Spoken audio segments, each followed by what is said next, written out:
রব্বুল আলামিন বলছেন ওয়ামান ইয়াতাওয়াক্কাল আলাল্লাহি ফাহুয়া হাসবুহ, যদি কোনো ব্যক্তি আল্লাহর উপরে ভরসা করে আল্লাহ তার জন্যই যথেষ্ট হয়ে যায়। জোরে বলি না সুবহানাল্লাহ। ইব্রাহিম আলাইহিস সালামের নাম শোনা আছে না নাই? আমাদের নবী ইব্রাহিম আলাইহিস সালাম, জাতির পিতা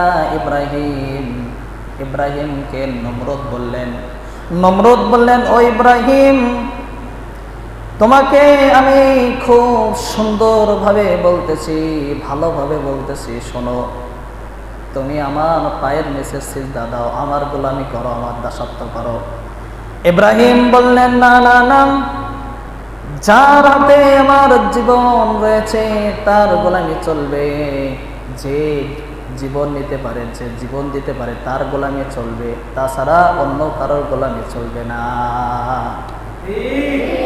এই কথা বলার পরপরই নমরুদ এবার বললেন জেলখানা থেকে 2টা জেল আসামিকে নিয়ে আসা হোক।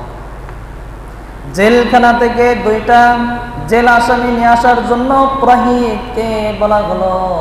পুরোহিত গেলেন জেলখানা থেকে 2 জন আসামিকে নিয়ে আসতে। 2 জন আসামি যখন জেলখানা থেকে নিয়ে আসা হলো, নমরুদ এবার কি করলেন, একজনের পেটের ভিতরে ছুরি ঢুকিয়ে দিলেন, দেওয়ার সঙ্গে সঙ্গেই সে পৃথিবী থেকে বিদায় নিয়ে নিল।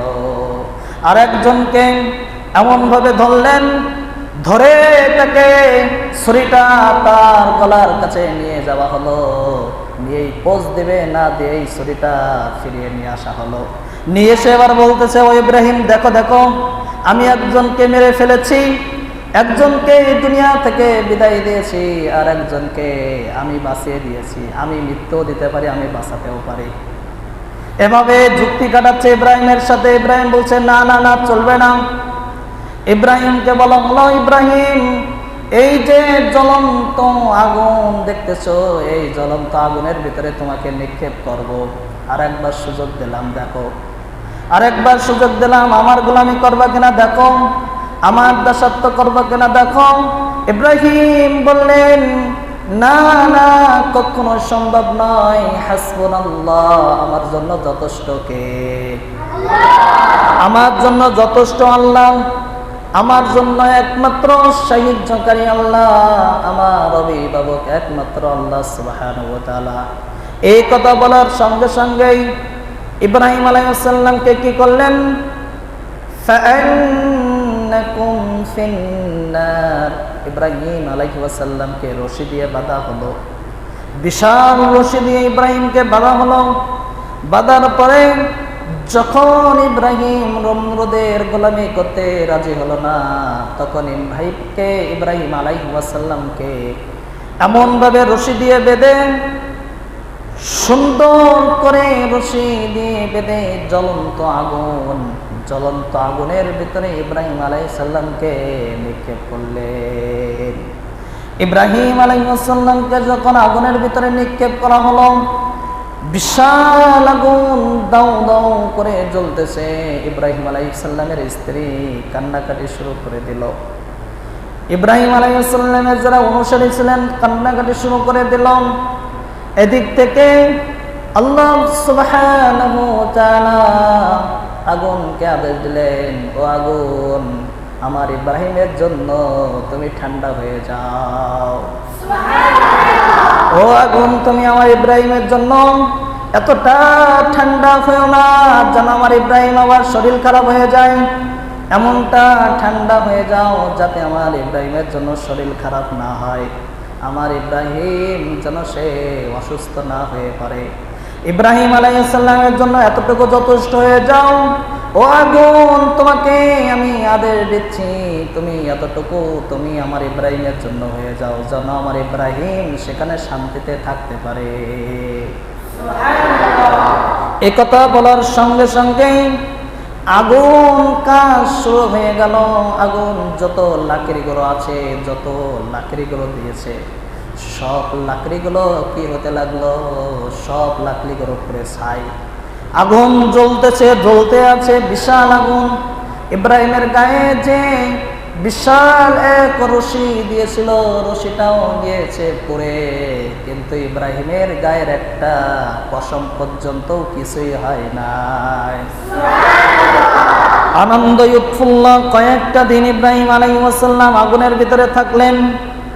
থাকার পরে ইব্রাহিম আলাইহিস সালাম যখন আগুন থেমে গেল, নিভে গেল, দেখা গেল যে ইব্রাহিম আলাইহিস সালামের কিছুই হয় না।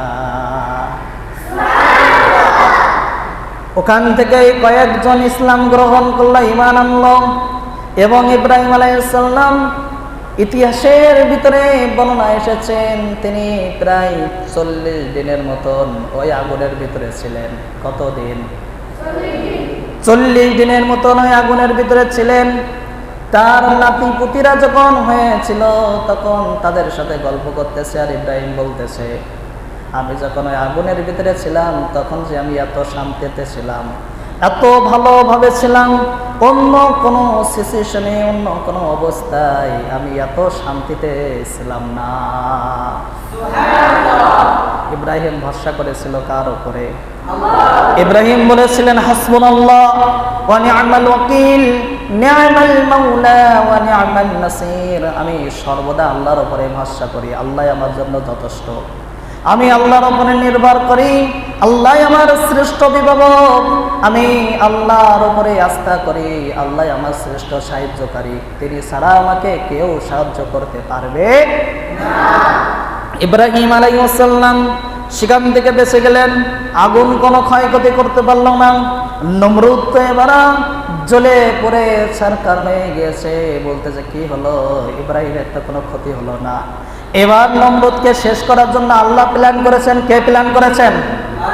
আল্লাহ প্ল্যান করেছেন। শয়তান নমরুদকে মেরে ফেলার জন্য তুমি আমার ইব্রাহিমের সামনে ক্ষমতা দেখাচ্ছিলে, ক্ষমতা তোমাকে ছুটিয়েছি, দাঁড়াও। নমরুদের ক্ষমতা এবার ছোটানোর জন্য আল্লাহ প্ল্যান করলেন। ছোট্ট একটা মাছি দিয়ে নমরুদকে দুনিয়া থেকে বিদায় করা হলো। কি দিয়ে? ছোট্ট একটা মাছি। বিশাল শয়তান নমরুদ, ক্ষমতার কোনো অধিকার নাই, এত ক্ষমতার দাপট দেখাই। এই নমরুদের নাকের ভিতর দিয়ে ছোট্ট একটা মাছি প্রবেশ করলো। মাছি প্রবেশ করার সঙ্গে সঙ্গে মাথার ভিতরে বিভিন্ন জায়গায় গুনগুন শুরু হয়ে গিয়েছে।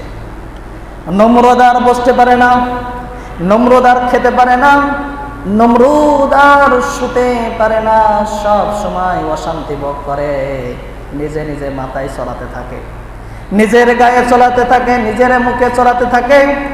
এক সময় দেখা যায় যে নমরুদ নিজেকে চড়াতে চড়াতে নিজে অসুস্থ হয়ে গেল। এক সময় নিজে চড়াচ্ছে কিন্তু মাছি বাইর হয় না, মাছি বাইর হয় না, নিজেকে চড়াতেছে, নিজের অত্যাচার করতে করতে নিজের গায়ে আঘাত করতেছে, চেষ্টা করতেছে, নিজের মাথাটা দিয়ে দেয়ালে দিয়ে আঘাত করতেছে, বাইর হয় না। এবার দেখতেছে যে কোনো মতেই বাইর করতে পারতেছি না।